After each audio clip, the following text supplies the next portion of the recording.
시청자 여러분 안녕하십니까? JTB 아침 뉴스입니다. 전라북도는 오늘 기온이 뚝 떨어지면서 전 지역이 영하권에 머물고 있습니다. 지역별로는 무주가 영하 6.3도로 가장 낮고 익산 영하 2.7도, 전주 영하 0.2도 등으로 어제 아침보다 2, 3도 떨어져 올가을 들어 가장 낮은 기온을 보이고 있습니다. 한낮에도 영상 7도에서 10도에 그치고 찬바람이 강하게 불어 체감온도는 더 낮겠습니다. 내일은 비 소식이 있습니다. 또 기온이 다시 오르면서 일요일 낮부터는 추위가 누그러질 전망입니다. 병원에서 나오는 의료 폐기물은 2차 감염의 위험 때문에 일반 쓰레기와 분리해 처리해야 합니다.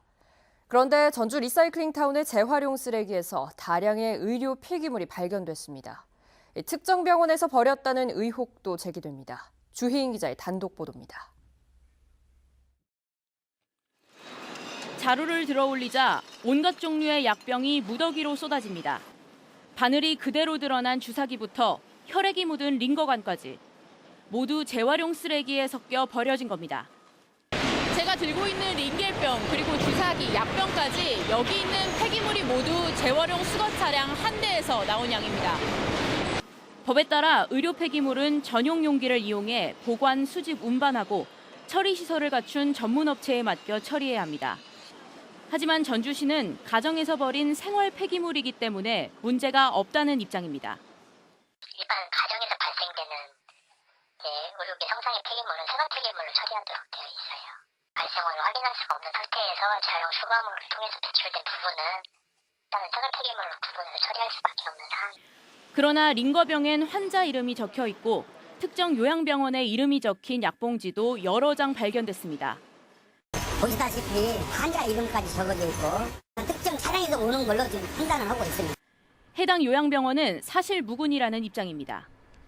제가 저녁에 같이 함께 보일 일이 있지는 않겠죠.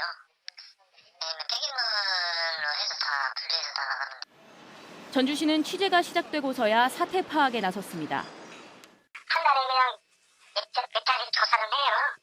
발견을 못했네. 의료 폐기물이 어떻게 재활용 쓰레기로 둔갑해 전주시의 쓰레기 수거 차량에 실려 리사이클링 타운으로 운반됐는지, 의료 폐기물에 적힌 인적 사항 등을 근거로 전주시의 정확한 실태 조사가 필요합니다. JTB 뉴스 주혜인입니다.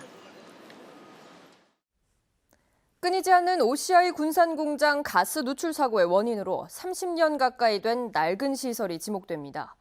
군산시는 납득할 만한 대책이 나오지 않으면 OCI 측에 공장 이전까지 요구하겠다는 강경한 입장을 보이고 있습니다. 김진형 기자입니다.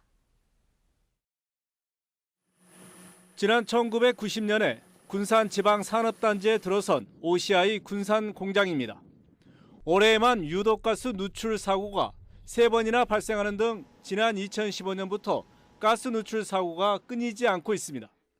피해 주민이 근처에 다 이렇게 장사도 하고 주택에서 이렇게 사는 분도 계신데 아무런 조치도 없으면 너무 불안하죠, 저희로서는. 빈번한 가스 누출 사고의 원인으로 30년 가까이 된 낡은 설비가 지목되고 있습니다. 군산시가 그동안 발생한 가스 누출 사고를 분석한 결과 배관 연결부에서 균열이 생기거나 부식돼 유독가스가 누출됐다는 겁니다. 군산시는 OCI에 대해 낡은 설비 교체 등을 포함한 근본적인 대책을 촉구하고 나섰습니다. 그 설비가 노후되고 그랬기 때문에 사실 시민들이 지금 불안하기 때문에 정말 시민이 납득할 수 있는 구체적이고 근본적인 대책 마련을 촉구를 합니다. 시민단체는 위험한 시설에 대해 직접 감시할 수 있도록 OCI의 전향적인 입장 변화도 뒤따라야 한다는 지적입니다. 노후 설비에 대한 안전관리 대책법을 만들자고 저희들이 운동하고 있거든요. 노후 설비에 대한 민간 부분이라 해서 그걸 못하고 있어서.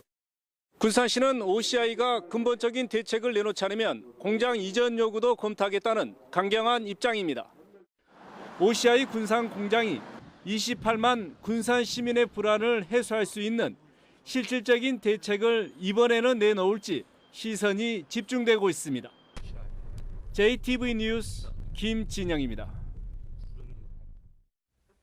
기대를 모았던 군산조선소 재가동 문제에 대해 현대중공업이 아직 어렵다는 뜻을 밝혔습니다. 정부가 어제 발표한 조선산업 활력 대책도 당장 군산조선소를 다시 가동시키는 데는 도움이 되지 않을 것으로 보입니다. 보도에 송창용 기자입니다. 군산조선소 가동이 중단된 지난해 7월, 당시 최길선 현대중공업 회장은 문재인 대통령과의 간담회 자리에서 군산조선소 재가동 시점을 2019년으로 내다봤습니다. 좀 걱정하시는 군산조선소도 좀 어려움을 좀 참고 견디다가 2019년부터는 어떻게든 일을 할 수 있도록. 언급했던 재가동 시점이 한 달여 앞으로 다가온 상황. 하지만 현대중공업의 입장은 부정적으로 변했습니다. 최근 현대중공업 공동대표로 임명된 가사면 사장이 군산조선소 재가동이 아직 어렵다고 말한 것입니다. 다만 전북 조선업계에서 요구하는 선박블록의 군산 배정에 대해서는 검토해보겠다고 밝힌 것으로 전해졌습니다. 전라북도 군산 경제를 위해서는 군산조선소가 조속히 재가동되는 것이 필요하다고 생각합니다. 조속한 시일 내에 재가동 방안이 마련되기를 기대합니다. 정부가 발표한 조선산업 활력 제고 방안도 당장의 군산조선소 재가동에는 도움이 되지 않을 전망입니다. 정부의 이번 대책은 중소조선소를 위한 LNG 연료선 발주와 조선업체 금융, 고용 지원에 초점을 맞추고 있습니다. 우리 조선산업 생태계의 허리인 중소조선사와 기자재업계의 협력을 회복하고자 이번 조선산업 활력 제고 방안을 마련하였습니다. 군산조선소가 가동을 멈춘 지 벌써 1년 반. 재가동에 대한 대통령과 정부 그리고 현대중공업의 약속이 조속히 지켜지길 도민들은 바라고 있지만 실망과 분노만 계속 커지고 있습니다. JTB 뉴스 송창용입니다. 정부가 농민단체의 반발에도 불구하고 어제 쌀 5만 톤을 공매했습니다. 쌀값의 추가 상승을 막기 위해 2017년산 쌀을 세 번째로 방출한 건데요.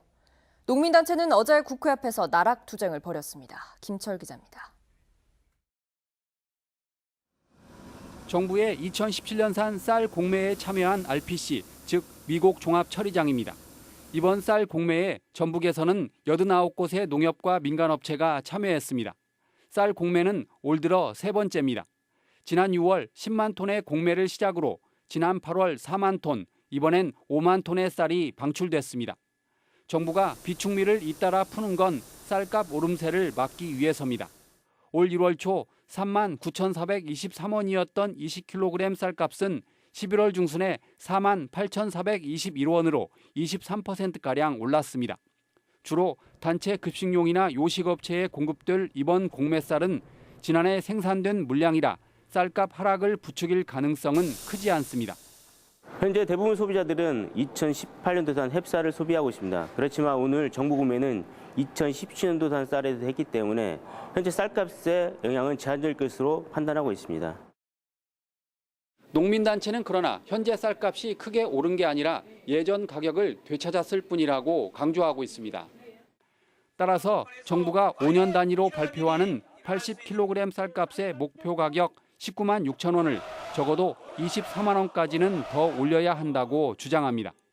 생산비도 지금 보장이 안 되고 있는 상태에서 농사를 짓다 보니까 쌀값이 24만 원 정도는 받아야 영농비하고 거기에 대한 인건비가 나온다 해서 저희가 24만 원을 요구를 하고 있는 거죠. 쌀 목표 가격 인상을 요구하며 어제 국회 앞에서 나락 투쟁을 벌인 농민회는 다음 달 1일 2차 투쟁을 펼치기로 했습니다. JTB 뉴스 김철우입니다. 전북대학교에 약대가 설치될 가능성이 매우 높아졌습니다. 약대 정원이 결정됐고 이제 어느 대학에 배분할지만 남은 상태인데요. 최종 결과는 늦어도 내년 2월쯤에 나올 것으로 보입니다. 조창현 기자입니다. 보건복지부가 2020학년도 약대 정원을 60명 늘리기로 확정했습니다. 이제 교육부가 어느 대학에 정원을 배분하느냐만 남아있는 상태입니다. 기존에 35개 약대에 정원을 배분하기는 사실상 어렵기 때문에 신설 약대가 만들어질 가능성이 높은 상황. 지난 3년간 약대 유치를 추진해온 전북대는 절호의 기회를 맞았습니다. 전북대는 지역 농생명 산업과 연계한 혁신적 커리큘럼으로 연구 약사 육성을 차별화 전략으로 내세우고 있습니다. 또 의대는 물론 수의학, 자연과학, 화학공학 등 신약 개발을 위한 학제 간 협력 기반이 잘 갖춰져 있는 것도 강점입니다. 전북대학교가 모든 게 다 갖춰져 있는데 약학대학 하나가 빠져 있습니다.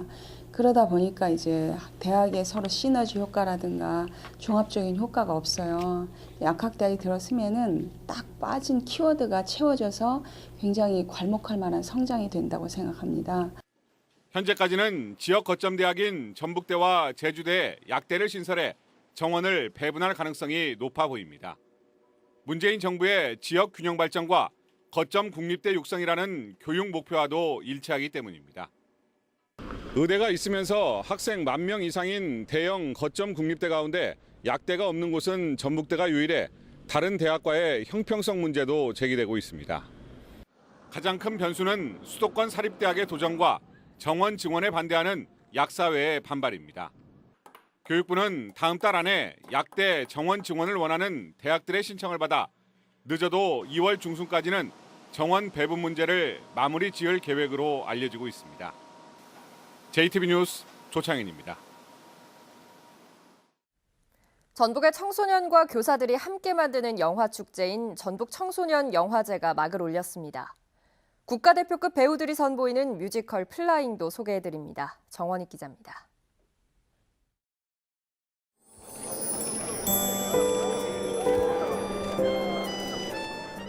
통일 준비를 위해 남북한 청소년을 대상으로 홈스테이가 마련된 2020년. 손님 온다 안 했어? 북한 소녀 하진이가 남한 소년 우영의 집으로 오면서 전쟁 같은 첫사랑이 시작됩니다.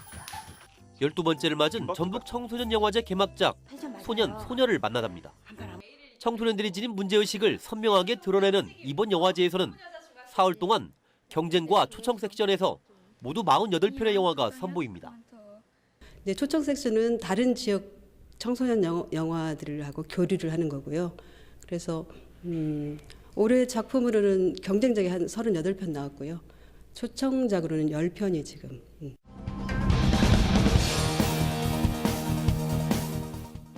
역사 속 화랑과 도깨비가 시간의 문을 통해 21세기 경주의 한 고등학교를 넘어오면서 좌충우돌 판타지가 펼쳐집니다.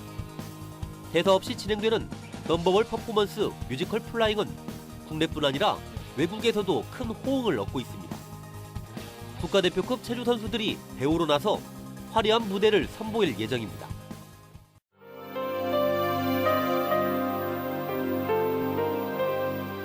회화와 영상 작품을 오가는 일본 작가 아리미치 이와사와가 전주를 찾았습니다. 현대미술의 흐름을 살펴보고 우리나라와 일본의 예술 교류를 위한 초대전입니다.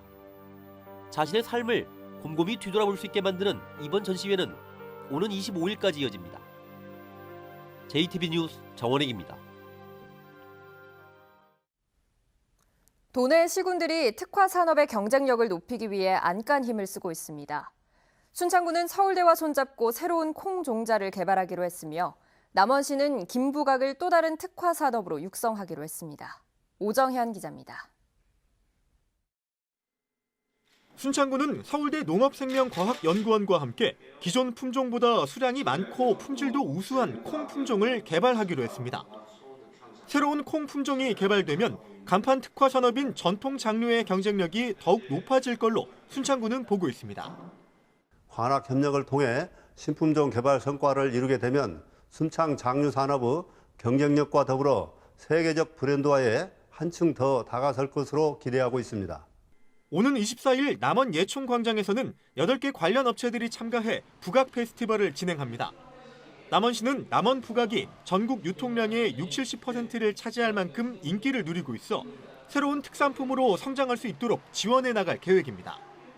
김부각에 대해서 여러 가지를 준비했으니까 많이 오셔들어가지고 구경도 하시고 체험도 했으면 좋겠습니다. 대전 통영간 고속도로 휴게소에 설치된 장수군 로컬푸드 행복장터가 개장 1년 만에 매출액 3억 원을 달성했습니다. 특히 장수사과의 경우 전체 매출의 절반을 차지할 만큼 높은 인기를 누리고 있습니다. 정읍시는 자원봉사센터와 함께 몸이 불편한 61살 이모 씨 집에 400장의 연탄을 배달했습니다. 정읍시는 어려운 이웃들이 따뜻하게 겨울을 날 수 있도록 연탄 나눔 행사를 계속 벌여나갈 계획입니다. JTB 뉴스 오정현입니다. 군산의 한 횟집에서 식사를 한 관광객들이 집단 식중독 증상으로 치료를 받고 있습니다. 전북소방본부는 어제 오후 5시 반쯤 서울 지역 우체국 직원 39명이 군산 비흥항의 한 횟집에서 점심을 먹은 뒤 13명이 심한 구토와 복통 증상을 보여 인근 병원으로 이송했다고 밝혔습니다. 보건당국은 이들의 가건물을 채취해 정확한 원인을 조사하고 있습니다. 전북 주요 기업들의 장학기금 후원 약정이 제대로 지켜지지 않는 것으로 나타났습니다. 전주시의회 서윤근 의원은 A건설의 경우 2016년까지 10억 원을 전주인재육성재단에 후원하기로 약정했지만 4억 5천만 원만 이루어졌고 B건설은 5억 원을 약정했지만 1억 원만 후원이 이루어지고 2008년 이후 중단됐다고 밝혔습니다. 이 밖에 일반인들의 후원금도 계속 감소하고 있어서 후원자 발굴 등의 노력이 요구됩니다.